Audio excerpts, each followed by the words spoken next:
Boa noite a todos. Estamos aqui mais uma quinta-feira, às 20 horas, para fazer uma reflexão à luz do Espiritismo, diretamente da página do Facebook do Centro Espírita Francisco de Assis. Hoje nós vamos falar sobre karma e parentela, mais um capítulo do livro Renovando Atitudes. Vamos fazer a reflexão a partir desse capítulo, portanto.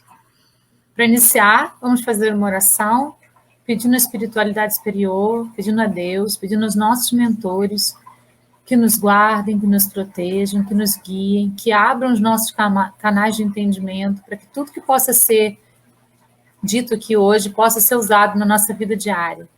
Que a gente possa transformar isso em aprendizado e, mais do que aprendizado, transformar em ações representativas na nossa vida. Que a gente possa compreender determinadas coisas que vão ser faladas, para que isso faça mais sentido para a nossa existência.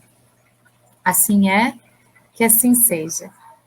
Então, vamos iniciar a nossa reflexão, trabalhando esse tema super interessante. Karma e parentela.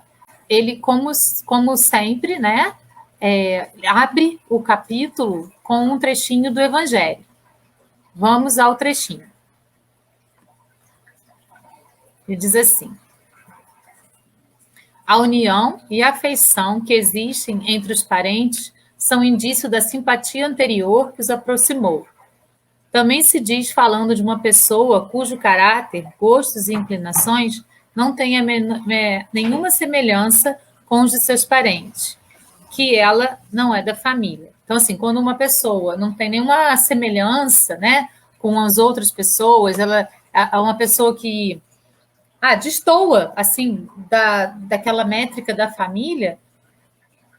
Geralmente as pessoas falam, esse daí não parece nem ser da família, nem parece ser da família, nem é da família, porque age de uma maneira completamente diferente e tal. Mas, assim, antes de iniciar, eu queria lembrar do partezinha do capítulo também do Evangelho, segundo o Espiritismo, cujo tema é moral estranha. Jesus, nesse capítulo, disse que traria nas famílias não pessoas que fossem amigas, que fossem compatíveis, mas trariam pessoas que fossem inimigas. Para quê? Para que houvesse ali o aprendizado e o resgate, né? Então, provas e expiações, para que houvesse a expiação de males anteriores relacionados a essas pessoas e, através do amor entre um irmão, entre um tio, entre mãe e filho, né, pudesse, então, ser resgatado isso. Isso está nesse capítulo intitulado Moral Estranha do Evangelho segundo o Espiritismo. Jesus falou, eu trago a espada e não a paz, né? Por que Jesus falou isso? Porque nós precisamos trabalhar no sentido de cada qual ir se lapidando e se aprimorando. E muitas vezes isso acontece no ambiente em que a gente precisa conviver com pessoas que em vidas anteriores foram nossas inimigas, em muitos casos, né? Então, nas famílias, muitas vezes não vem só aquelas pessoas queridas, aquelas pessoas aquelas pessoas que contribuem, aquelas pessoas que já contribuíram, aquelas pessoas que têm essa inclinação de amor uma pela outra. Muitas vezes vem dentro de uma mesma família e tudo isso é com aceitação nossa no momento da nossa, quando a gente faz a nossa preparação para a reencarnação, né? Então, a gente faz toda a preparação e a gente aceita tudo isso, né? A gente aceita que essa pessoa, e a pessoa também aceita, vir próximo de nós e nós próximos delas, para que haja esse resgate, para que haja essa união através daquele amor que brota entre pessoas familiares naturalmente, né? Muitas vezes isso não vai surtir o efeito que Jesus gostaria. Não vai surtir o efeito que Jesus quis, né? Mas é esse o objetivo. Esse o objetivo para que isso ocorra de uma maneira sábia. Nós, então, se temos dentro da nossa família pessoas difíceis, elas são pessoas que realmente vieram para que a gente pudesse conviver com elas.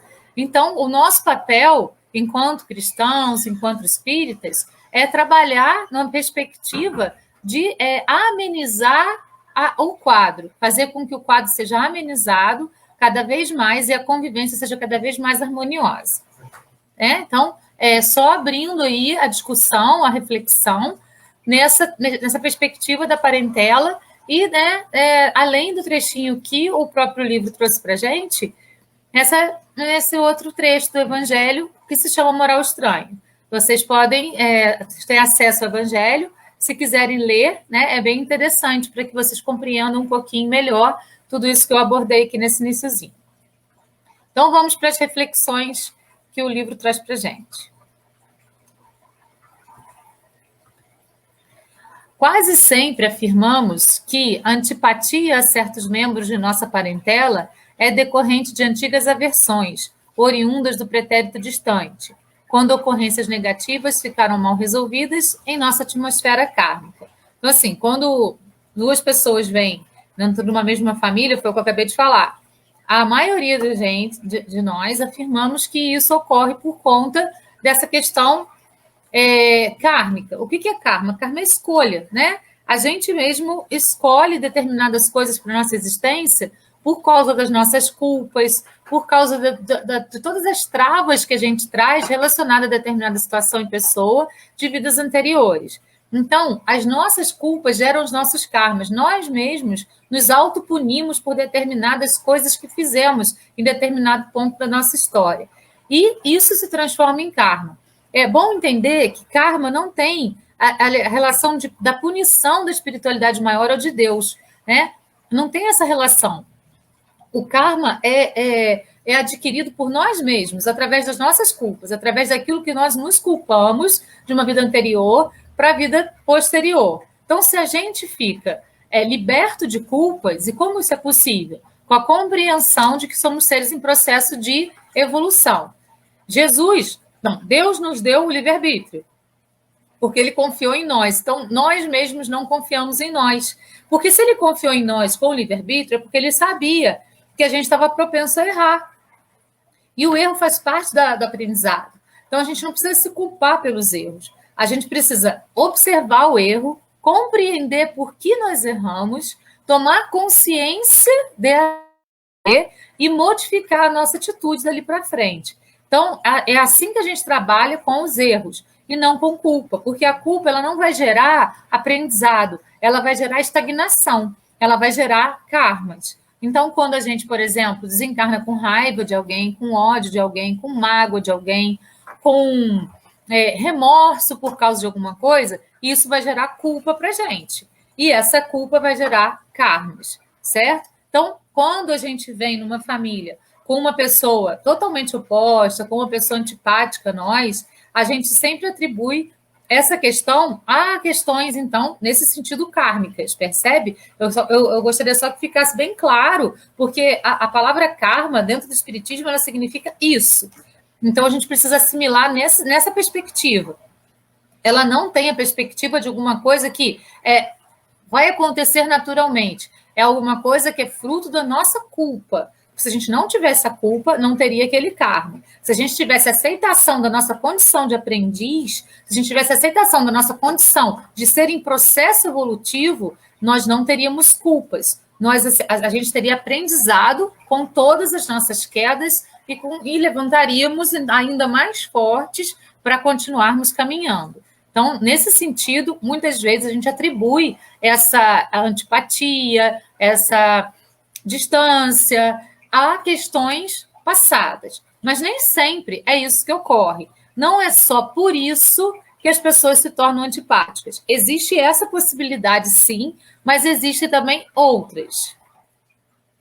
Dessa forma, justificamos aversões e incompatibilidades de gênero, transformando o ambiente familiar em verdadeiro campo de batalha, onde todos têm razão e, ao mesmo tempo, todos se dizem vítimas impotentes do destino. Então, fica muito fácil. Ah, não, fulano não é possível, ele foi meu inimigo do passado, por isso que a gente não se dá bem. Ponto. E a pessoa não faz nada para modificar aquela história, não faz nada para fazer com que aquilo saia dessa estagnação. Aí é que está o erro. Se Jesus disse, nesse capítulo, Moral Estranha, que ele ia trazer dentro das famílias pessoas inimigas, é justamente para que a gente pudesse evoluir e para a gente poder aprender a lidar com aquela pessoa.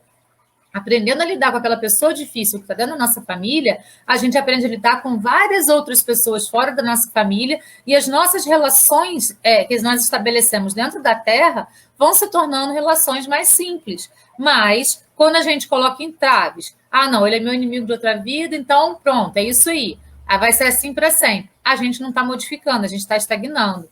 É muito importante a gente ter essa percepção e modificar a nossa atitude frente a esse tipo de situação. Então, tem um parente difícil? Agradeça muito a esse parente difícil. Muitas vezes ele é nosso espelho, na maioria das vezes ele é nosso espelho. Ele traz características que nós abominamos em nós mesmos.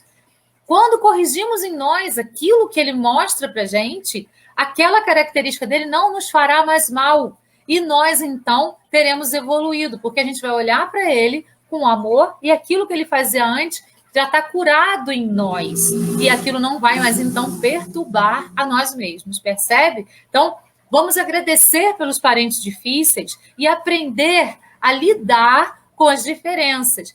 E aprender também a identificar o que ele tem de espelho de nós. O que pode ser o nosso espelho? Aquilo que mais incomoda.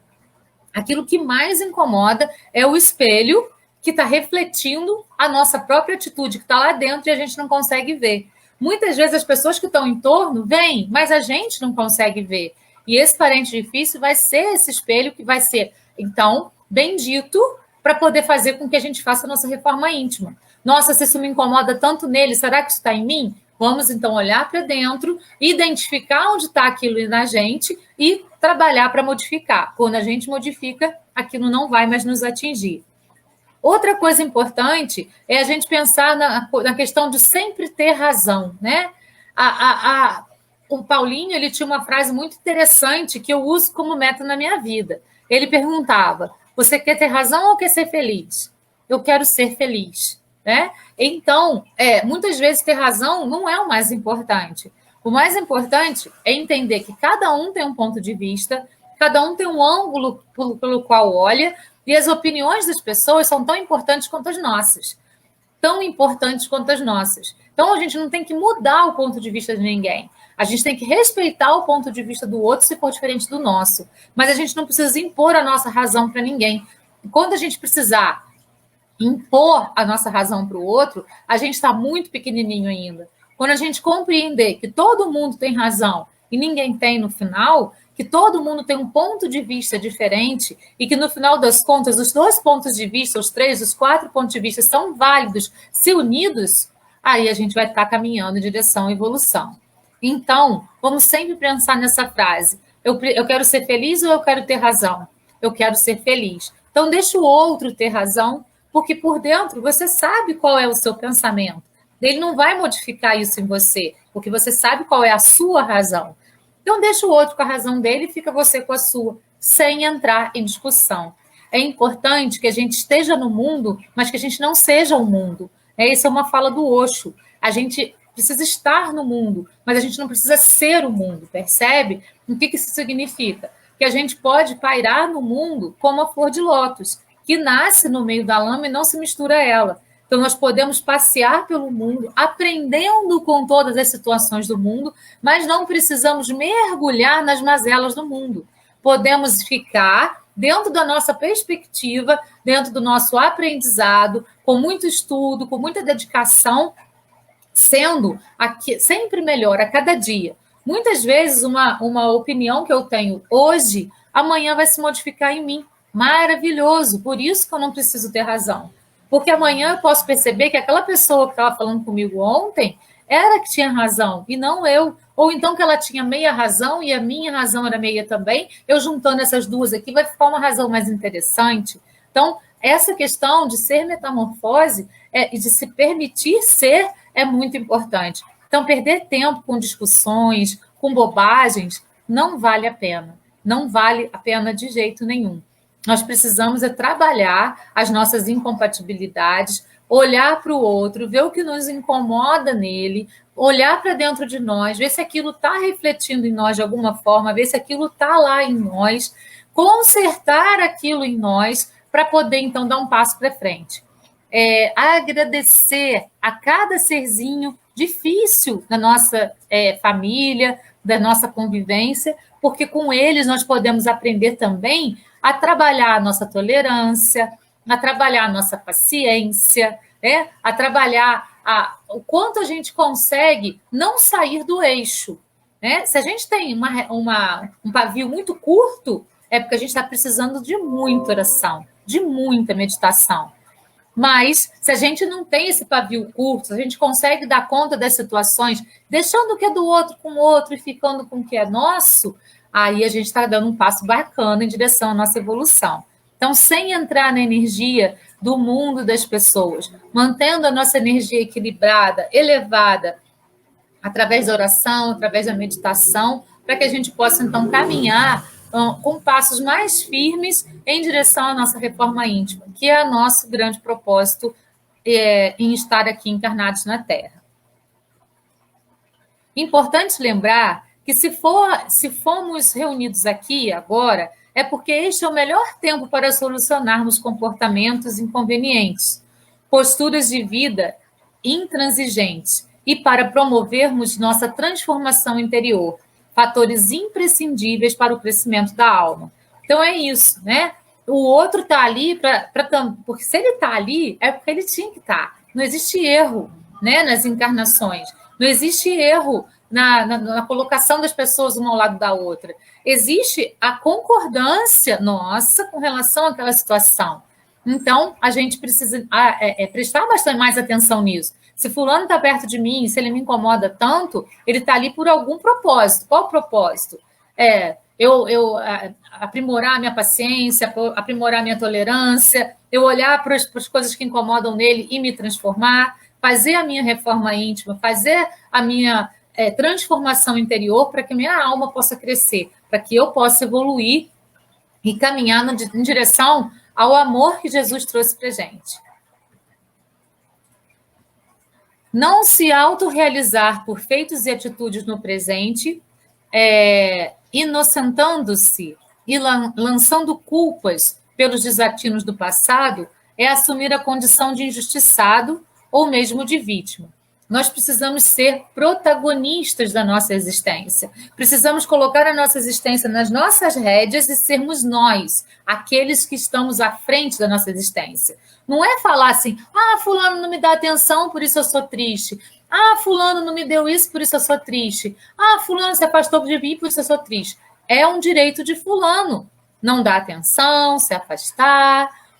E qual que é o meu direito? O meu direito é ser feliz. Então, mesmo que fulano se afaste de mim, eu vou buscar maneiras de ser feliz, porque a minha felicidade não pode estar no outro, ela tem que estar em mim. Ela precisa estar em mim.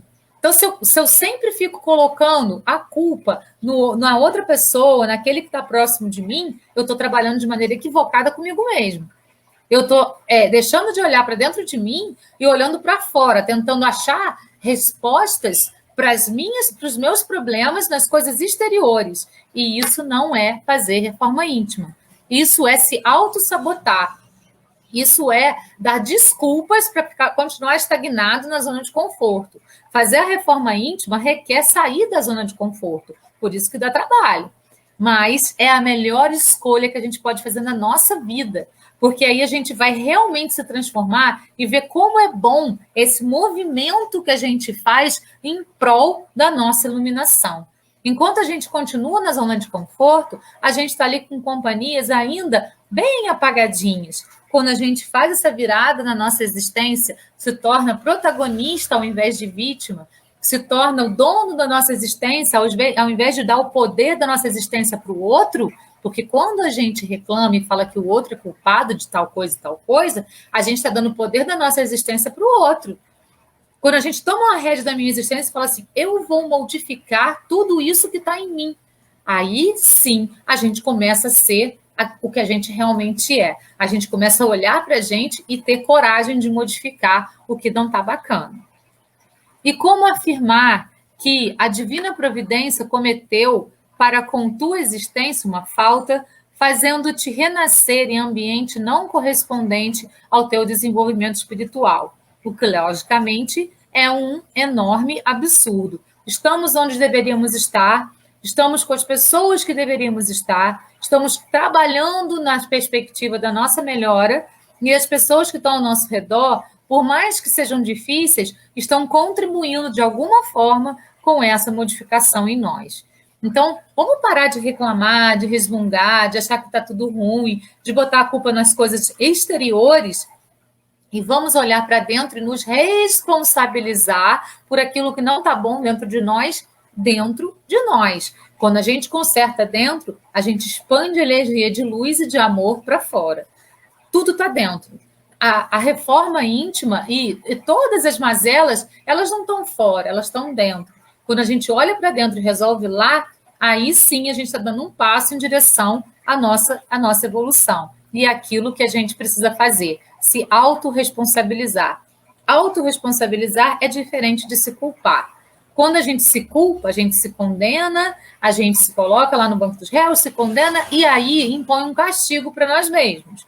Quando a gente se responsabiliza, a gente entende tudo o que aconteceu e tem condições de modificar, porque o aprendizado vai acontecer. Então, ao invés de parar, de continuarmos nos culpando, vamos nos responsabilizar, nos autorresponsabilizar, para que as nossas atitudes possam ser mais assertivas no momento seguinte. Aí, aqui, a gente tem uma imagem muito interessante, né? Que eu acho essa tirinha muito legal. A menina está lá se afogando, socorro, socorro. Finalmente alguém veio me salvar. Nossa, sou eu mesmo. Só quem pode nos salvar somos nós mesmos, né? Não existe outra possibilidade. Não tem ninguém que possa fazer por nós o que nós podemos fazer. É só nós, com a nossa força de vontade, com a nossa busca interior, com os nossos pensamentos assertivos, é que vamos poder nos salvar daquilo que está nos afogando, né? Como tem essa metáfora aí. Se você continuar jogando responsabilidade sobre o outro, lembre-se que sempre será um escravo, porque ninguém pode mudar o outro. Como você pode mudar o outro? Alguém já mudou o outro? Então, essas são algumas perguntas que o Osho deixa para a gente. Né? A gente joga a responsabilidade sobre o outro. A culpa é do outro, a culpa é do outro. E você vai ser escravo dessa situação, porque se você está dando toda a responsabilidade da sua vida para o outro, você não tem a sua vida na sua mão. Você está botando todo o poder da sua vida na mão do outro, mesmo sem o outro querer. E você não modifica o outro, você só se modifica. Então, vamos parar de responsabilizar o outro e vamos começar a olhar para dentro de nós e achar onde que está o problema lá, dentro da gente mesmo. Aí eu achei essa charge também bem interessante, né? Água da chuva que vai cair. Meu bairro vai alagar de novo. E a culpa toda é desse prefeito que não faz nada. E ele está jogando lixo justamente no bueiro que entope, com uma lixeira do lado dele ali. Então, onde nós estamos jogando o nosso lixo? Em cima do outro? Ou a gente está buscando tirar esse lixo de dentro da gente, fazer com que ele vire pó no universo e se transforme em algo positivo dentro da gente?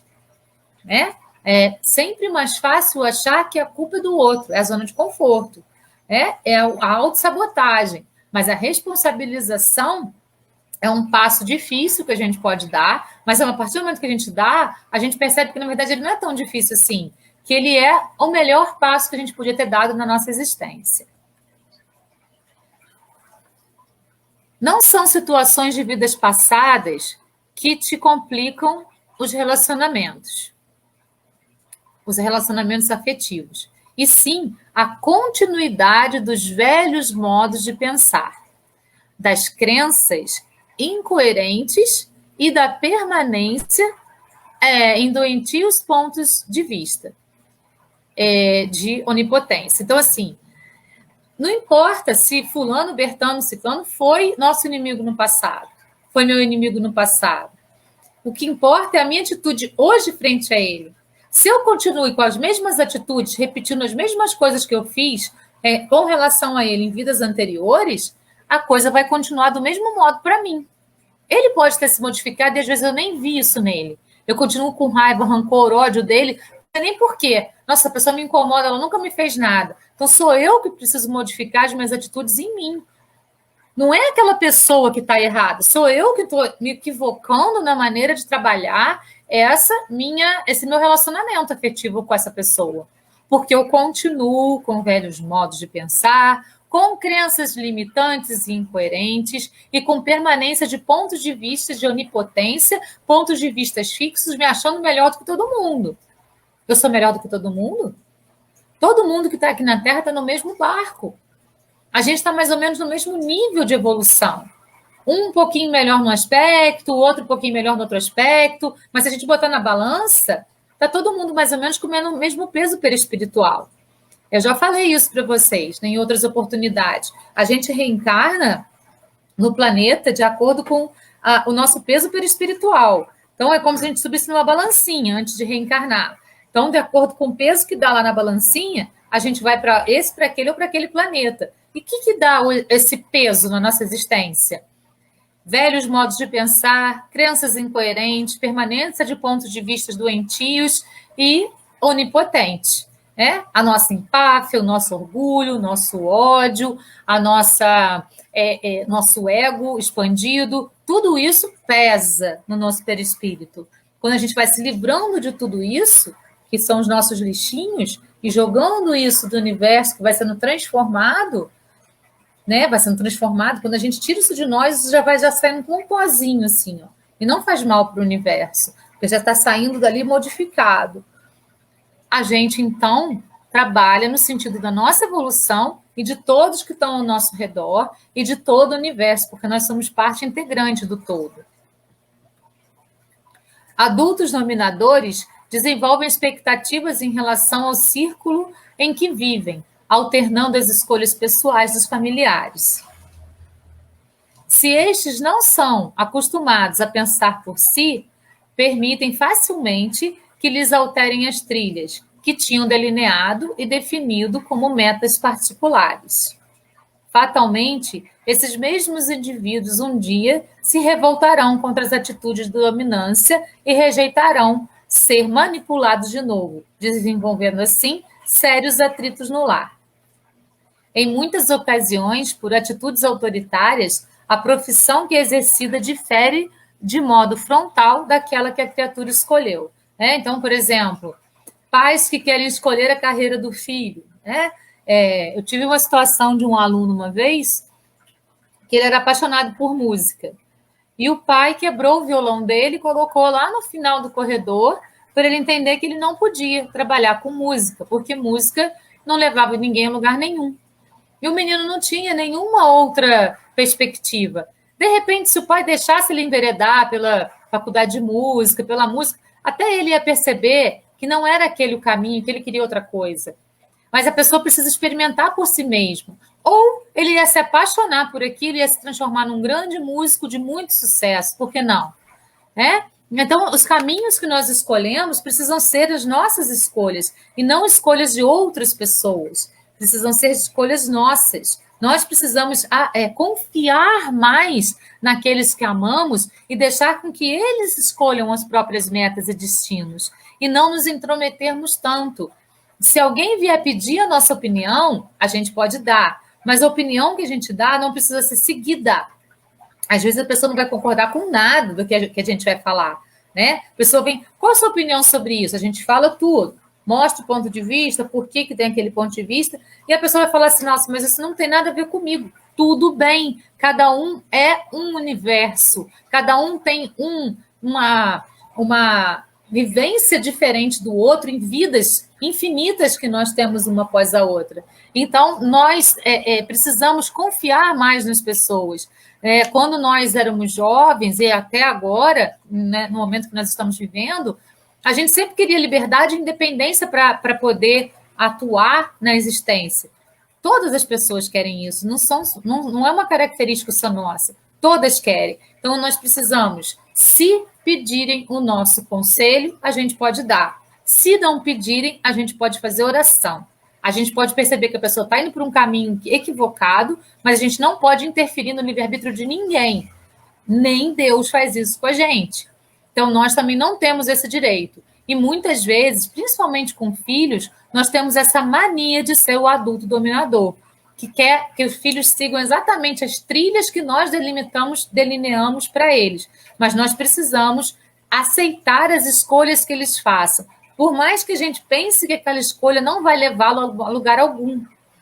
Pode ser que não leve e pode ser que ele dê uma virada de 360 graus e que o que ele escolheu vá muito além daquilo que a gente deu como conselho.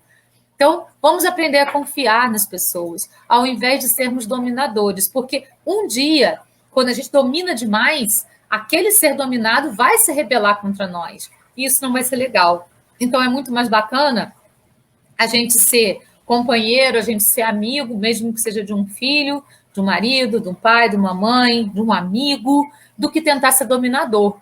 Eu conheço pessoas que se metem sem ser chamadas, né? A gente tem um problema, aí ela já vem. Você deveria fazer isso, isso, isso, isso e isso.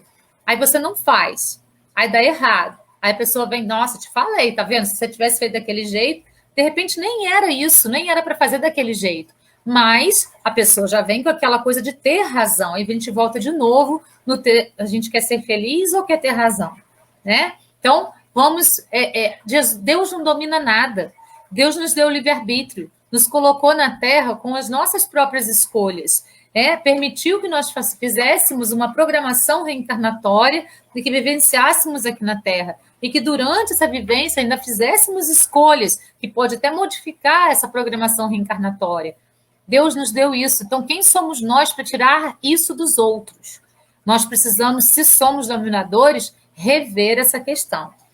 E se somos dominados por alguém, rever também, porque ninguém pode decidir por nós. Nós é que precisamos ter as rédeas da nossa vida, sendo protagonistas da nossa existência. Em vista disso, ela vive constantemente contrariada por ver frustrado seu projeto interno e se revolta, não só contra quem desencadeou a intromissão em sua trilha de vida, mas também contra o mundo, a sociedade e contra si mesmo, por não ter lutado por tudo aquilo que desejava. Então, dominar uma pessoa mais frágil se torna até um ato de falta de caridade, né? Porque a gente precisa dar asas para que a pessoa voe e não cortar as asas para que ela faça exatamente o que a gente quer. A gente precisa dar asas, a gente precisa fazer com que a pessoa voe e alcance os próprios voos. Assim como os passarinhos cuidam dos seus bebês, dando lá alimentação para eles, sem guardar nada nos ninhos, e quando eles estão no momento exato, eles voam e vão embora. Não existe mais nenhum tipo de ligação.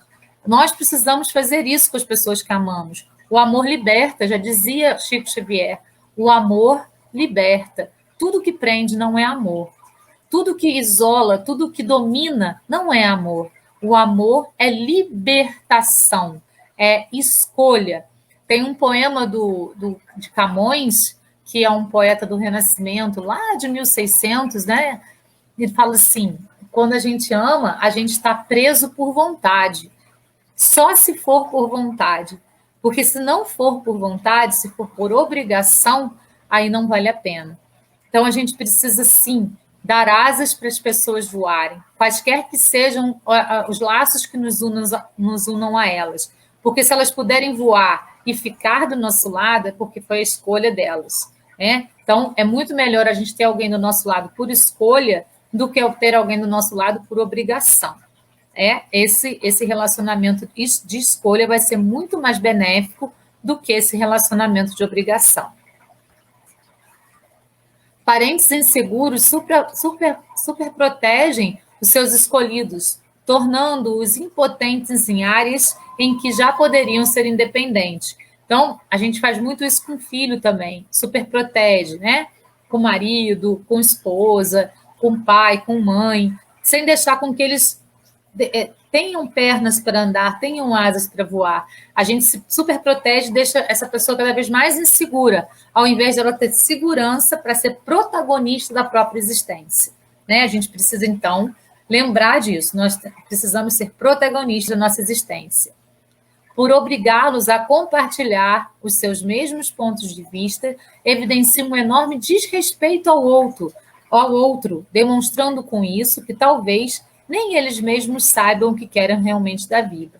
As pessoas dominadoras, elas muitas vezes querem realizar no outro o que elas não conseguiram realizar em si mesmas. E isso não vai acontecer, porque cada um tem um caminho. E ela mesma não conseguiu realizar aquilo. Então, como que vai realizar no outro? Né? É uma situação bem ilógica se a gente parar para pensar. Às vezes a gente estando dentro da situação, a gente não consegue visualizar com tanta clareza quanto a gente analisa isso por fora. Mas se a gente está numa situação como essa, é preciso repensar. Né? É preciso repensar os nossos padrões, as nossas limitações, o que a gente está fazendo da nossa existência. A gente precisa pensar nisso. Né? E, então, fazer com que as pessoas fiquem cada vez mais seguras e tenham a escolha de estar ou de ir. Isso é amar de verdade. Assim, com frequência, filhos se defrontam com pais e irmãos, lutando contra gestos de arrogância. Querem ser eles mesmos, desbravar suas próprias metas e caminhos, embora às vezes se anulem com certo medo de desgradar-lhes pelo suporte e manutenção de vida que ainda recebem deles, porque, em verdade, muitos ainda não conseguiram sustentar-se material e afetivamente. Então, muitas pessoas ficam na batuta daquele que domina porque dependem, de alguma forma, daquele dominador, ou financeiramente, ou emocionalmente, afetivamente. Mas pode haver uma revolta interna tão grande que produz esse afastamento, não físico, mas um afastamento emocional um do outro. Então, são situações que a gente precisa prestar muita atenção. Dominar não é o caminho. Dominar é o anti-amor e não o amor verdadeiro. Autorresponsabilidade é uma dádiva que nos confere o poder de criar mudanças. Pois, geralmente, preferimos nos desculpar, jogando a responsabilidade ou a culpa de nossos atos nos ombros alheios, ou nas vidas passadas, tornando-nos vítimas e eximindo-nos de contribuir com nossa parcela para eliminar melindres, ressentimentos e antipatias no seio do próprio lar. Então, assim, jogar a culpa no outro não é a melhor escolha, né? A gente joga a culpa no outro, a gente fala que o outro é isso, o outro é aquilo, e aí a gente não se autorresponsabiliza. Então, a grande mensagem de hoje é esse autorresponsabilizar-se, né? Uma das grandes mensagens. Ao invés de a gente jogar a culpa no outro, fazendo vítima da situação, a gente precisa tomar as rédeas da nossa vida e ser o ator principal no palco da nossa existência, sem ser vítima, mas sendo o protagonista da nossa história. Em razão disso, para que tenhamos relacionamentos felizes no futuro, tomemos nota do lema. O ontem já passou. Agora é a melhor ocasião para teu crescimento e renovação. Nós estamos na nossa melhor performance. Essa vida que a gente está vivendo agora é a nossa melhor performance, porque a gente teve vários aprendizados até aqui que a gente não tinha antes. Então, a gente está vivendo a nossa plenitude. A cada dia, a gente se torna mais pleno.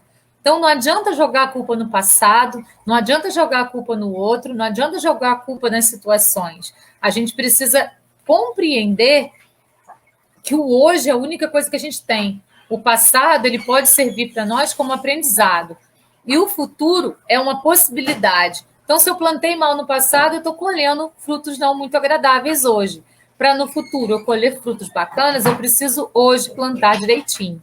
Então, hoje é a nossa ocasião para o nosso crescimento e renovação. É no agora que a gente faz isso. É no hoje. O que passou já foi.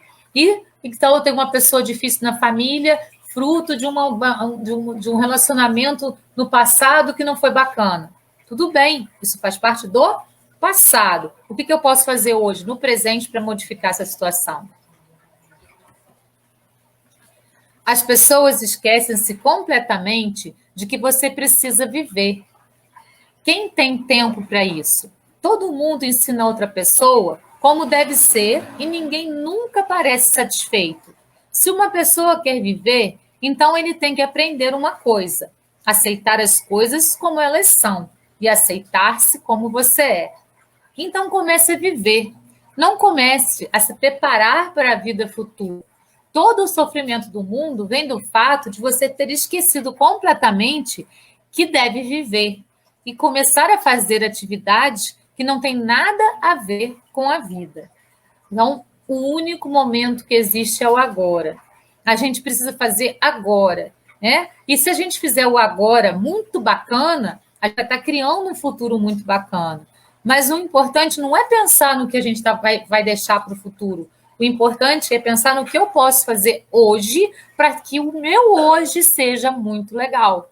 É viver intensamente, mergulhar na existência, sendo tudo o que a gente pode ser, sendo o que a gente é de verdade, e não o que as pessoas esperam que a gente seja.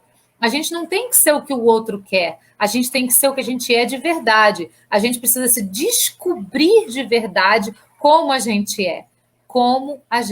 é, se aceitando, né? Se olhando no espelho e dizendo: eu me amo e me aceito assim como eu sou, aceitando a nossa condição de vida hoje e sabendo que hoje eu posso modificar tudo que está em mim, tudo. A única pessoa que eu posso modificar no universo sou eu mesmo.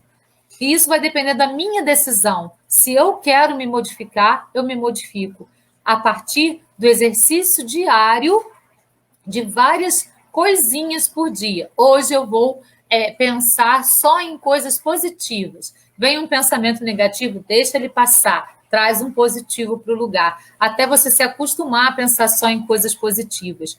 Somente por hoje eu não vou me aborrecer com nada, né? Tudo que acontecer, eu vou pensar no lado bom daquilo. Então a gente pode ir trabalhando uma coisa por dia, né? Um aprendizado por dia. Se eu não aprendi nesse dia, eu repito esse aprendizado amanhã, até que eu aprenda aquilo e transforme o meu hoje numa totalidade. Reflexões finais, então, para a gente encerrar o nosso momento de hoje. Eu trouxe um texto do Osho para a gente pensar um pouquinho. Precisas de espaço. Há tanto passado por dentro, mas existe uma lixeira de coisas mortas e não há espaço para o presente entrar. Essa lixeira continua a sonhar com o futuro e metade do espaço está preenchido com o que já não existe e a outra metade já está morta. E o verdadeiro fica esperando do lado de fora da porta. É por isso que o presente não passa de uma passagem do passado para o futuro, mas uma passagem instantânea. Livra-te do passado. Até te livrares do passado, estarás a viver uma vida fantasma. A tua vida não é real, é inexistente. O passado vive em você. Os mortos continuam te assombrando. Observa todas as hipóteses que tens, todas as vezes que algo te acontece. Felicidade, infelicidade, tristeza, raiva, ciúme. Fecha os olhos e observa. Em breve aprenderás o segredo. Em breve poderás tornar consciente e muitas feridas se abrirão. Quando essas feridas se abrirem dentro de ti, não comeces a fazer nada. Apenas observe, olhe, repara. Existe uma ferida. Basta observar, dar a essa ferida a energia da sua observação. Olhe para ela. Observe sem julgamento. Porque se julgar, se disser, isso não é bom, não deveria ser assim, a ferida vai fechar novamente. Então, ela terá que se esconder. Toda vez que você condena algo, a mente tenta escondê-lo. E é assim que se criam conscientes e inconscientes. Caso contrário, a mente seria uma. Não haveria necessidade de divisão nenhuma. Mas você o condena. Então a mente tem que separar as coisas e adora jogá-las no escuro, na cave, para não as ver.